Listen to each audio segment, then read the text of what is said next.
Hi friends, welcome to Blueberries kitchen. Blueberries kitchen இன்றைக்கி நம்ம பார்க்க போகிறது என்னென்னா மல்லி இலை சிக்கன் ரெசிபி தாங்க. கொஞ்சம் புதுமையாக சொல்லுங்கள், க்ரீன் சிக்கன் ரெசிபி தாங்க. இப்போ வாங்க நம்ம வீடியோக்குள்ளே போகலாம். வீடியோக்குள்ளே போகிறதுக்கு முன்னாடி இப்போ தான் நீங்கள் ப்ளூபெர்ஸ் கிச்சனை முறையாக பார்க்குறீங்கன்னா மறக்காமல் சப்ஸ்கிரைப் பண்ணிக்கோங்க. இப்போ வாங்க நம்ம ரெசிபிக்குள்ளே போகலாம். இப்போ நம்ம மல்லி இலை சிக்கனுக்கு ஒரு பேஸ்ட்டு ரெடி பண்ணிக்கலாங்க. இந்த புதுமையாக சொல்லணுன்னா க்ரீன் கலர் சிக்கன்னு நம்ம சொல்லலாங்க. ஒரு கைப்பிடி அளவுக்கு நான் மல்லி இலை எடுத்துருக்கேங்க. மல்லி இலையை நீங்கள் இந்த காம்போடு எடுத்துக்கோங்க. கொஞ்சமாக கறிவேப்பிலை,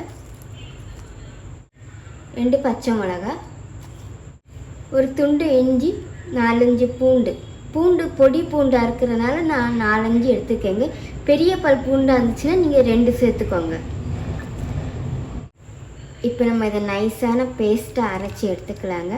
உங்களுக்கு நான் அரைப்படலைன்னா நீங்கள் லைட்டாக கொஞ்சம் தண்ணி சேர்த்துக்கலாங்க, ரொம்பையும் சேர்த்துறாதீங்க.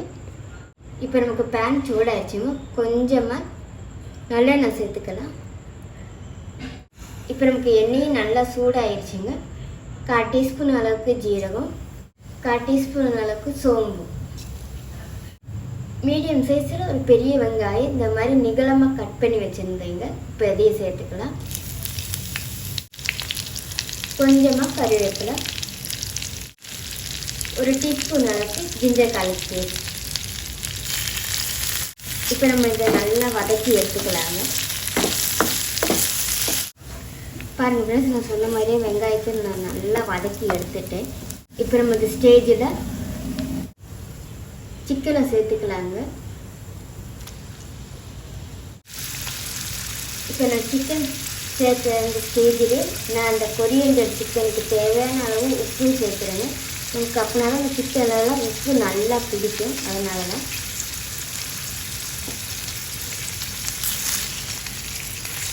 நல்லா மிக்ஸ் பண்ணி கொடுத்துக்கலாங்க. சிக்கனை பாருங்கள் கொஞ்சம் மடங்கி வந்துடுச்சு. இப்போ நம்ம இந்த சிக்கனுக்கு தேவையான பொடி வகையெல்லாம் சேர்த்துக்கலாங்க. 1/4 டீஸ்பூன் அளவுக்கு மஞ்சள். இன்னும் நம்ம ஏற்கனவே மல்லி இலை இதெல்லாம் அரைக்கும்போது அதுலேயும் பச்சை மிளகாய் சேர்த்துருக்கேன். அப்போ அதனால் உரப்பை பார்த்துட்டு நீங்கள் 2வது கூட சேர்த்துக்கலாங்க, அதனால் ஒன்றும் இல்லை. 1/4 டீஸ்பூன் அளவுக்கு மல்லிப்பொடி, 1 டீஸ்பூன் அளவுக்கு தயிர். இப்போ நம்ம இந்த மசாலாவோட பச்சை வாசனை போகிற அளவுக்கு நம்ம நல்லா வதக்கி எடுத்துக்கலாங்க. பாருங்கள் ஃப்ரெண்ட்ஸ், நம்ம சேர்த்துருந்த மசாலாலாம் நல்லா குக்காகி பச்சை வாசனை போய் நமக்கு எண்ணெயெல்லாம் நல்லா தெளிஞ்சு வந்திருக்கு. இப்போ நம்ம இந்த ஸ்டேஜில் அரைச்சி வச்சுருக்கிற மல்லி இலை பேஸ்ட்டு சேர்த்துக்கலாம். இப்போ நான் அந்த பேஸ்ட்டு சேர்த்தது கூடயே சிக்கனை வேகிறதுக்கு கொஞ்சமாக நம்ம தண்ணி சேர்த்துக்கலாங்க. நான் சுடு தண்ணி சேர்க்குறேங்க, அப்படின்னா தான் நமக்கு அந்த சிக்கனோட டேஸ்ட்டெல்லாம் நமக்கு மாறாமல் அப்படியே இருக்கும். இப்போ நம்ம இதை நல்லா மிக்ஸ் பண்ணி எடுத்துக்கலாங்க. இப்போ நம்ம அந்த மல்லியோட பச்சை வாசனை போகிற அளவுக்கு நல்லா குக் பண்ணி எடுத்துக்கலாங்க. ஏன்னா நம்ம மல்லியை வதக்காமல் தாங்க நம்ம அப்படியே தான் நம்ம அதை அரைச்சி எடுத்துருக்கோம். அதனால தான் இதோட பச்சை வாசனை போய் நமக்கு எண்ணெயெல்லாம் நல்லா தெளிஞ்சு வரணுங்க. நமக்கு அந்த நேரத்துக்கு சிக்கனும் நமக்கு நல்லா வெந்து கிடச்சிடும். பாருங்கள் ஃப்ரெண்ட்ஸ், நம்ம சேர்த்துள்ள நம்ம மசாலாவோட பச்சை வாசனையெல்லாம் போய் எண்ணெயெல்லாம் நல்லா தெளிஞ்சு வந்துருக்குங்க. நமக்கு இப்போ சிக்கனும் நல்லா குக்காகி வந்துருக்குங்க. இப்போ நம்ம அடுப்பை அமுத்திக்கலாம். அடுப்பை அமுத்துற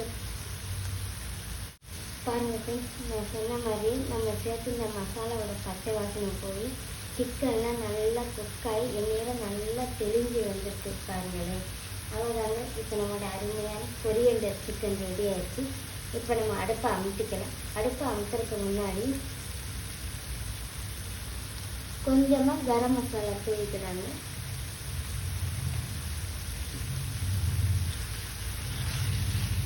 கரம் மசாலா தூவி ஒரு வாட்டி நல்லா மிக்ஸ் பண்ணி கொடுத்துட்டு நீங்கள் அடுப்பை அமுத்திக்கோங்க.